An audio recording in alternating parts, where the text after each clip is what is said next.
भाजपच्या राष्ट्रीय अध्यक्षपदाची माळ हे विद्यमान सरचिटणीस विनोद तावडे यांच्या गळ्यात पडण्याची शक्यता आहे। त्यांची उत्तर प्रदेश आणि बिहार या दोन मोठ्या राज्यांच्या केंद्रीय निरीक्षक पदी सुद्धा निवड केली गेली आहे, तर पक्षश्रेष्ठींनी तसे संकेत दिले असल्याचं मानलं जात आहे। यापूर्वी अमित शहा आणि जेपी नड्डा यांची सुद्धा पक्षाध्यक्षपदाची जबाबदारी देण्यापूर्वी उत्तर प्रदेश आणि बिहारच्या केंद्रीय निरीक्षक पदी त्यांची नियुक्ती करण्यात आली होती आणि त्यानंतरच त्यांची भाजपच्या राष्ट्रीय अध्यक्षपदी पदोन्नती करण्यात आली होती। त्यामुळे आता तावडेंसोबतच हे घडतंय, म्हणून तावडेंची नियुक्ती करून पक्षश्रेष्ठींनी त्या दृष्टीने संकेत दिल्याचं मानलं जात आहे।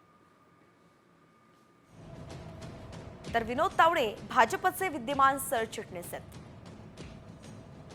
तावडेंची उत्तर प्रदेश आणि बिहारच्या केंद्रीय निरीक्षकपदी निवड झाली आहे।